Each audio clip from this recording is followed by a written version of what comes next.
Math class में सभी विद्यार्थियों का स्वागत है। प्रश्नमाला 13वीं का एक घनाभ की लंबाई, चौड़ाई और ऊंचाई का अनुपात 5:3:2 है। यदि घनाभ का संपूर्ण पृष्ठीय क्षेत्रफल ये दिया हुआ है 558 वर्ग सेमी है, तो इसकी जो घनाभकार आकृति है इसकी कोणों की माप ज्ञात करनी है।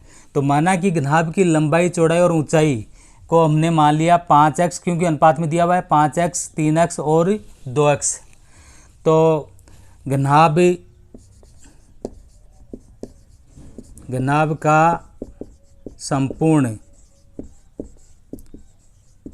पृष्ठीय क्षेत्रफल ये दिया हुआ है 558 वर्ग सेमी। घनाभ का संपूर्ण पृष्ठीय क्षेत्रफल होता है 2 इंटू लंबाई इंटू चौड़ाई प्लस चौड़ाई इंटू ऊंचाई प्लस ऊंचाई इंटू लंबाई बराबर 558 वर्ग सेमी।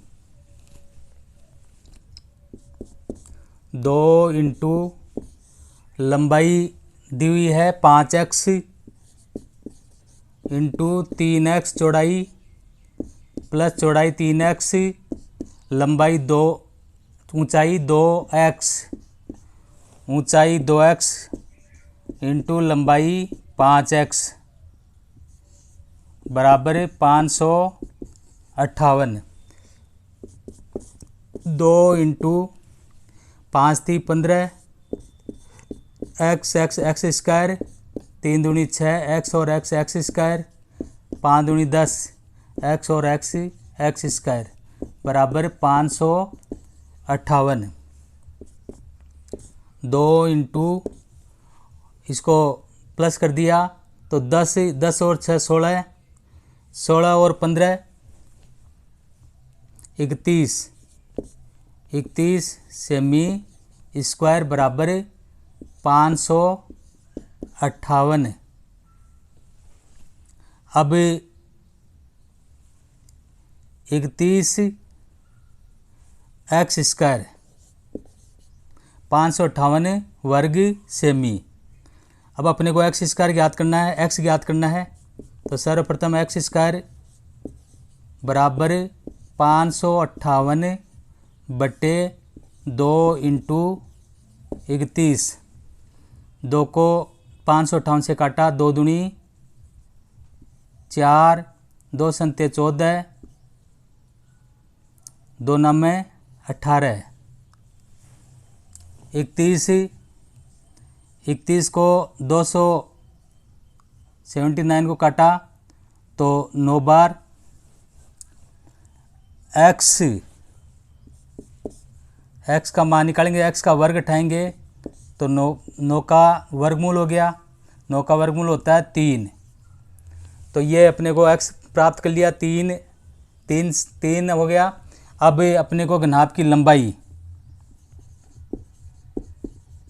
घनाभ की लंबाई 5x है तो 5x का मान 3 निकाल लिया, 5 थी 15 सेंटीमीटर। फिर घनाभ की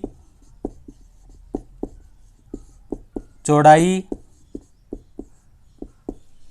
3 गुणा x का मान 3 थी 9 सेंटीमीटर। घनाभ की ऊंचाई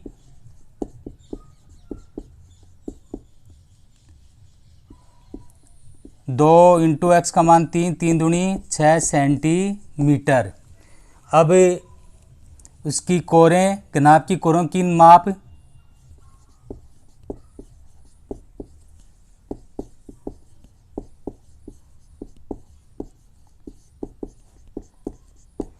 लंबाई तो हो गई लंबाई तो हो गई 15 सेंटीमीटर और चौड़ाई हो गई 9 सेंटीमीटर और ऊंचाई हो गई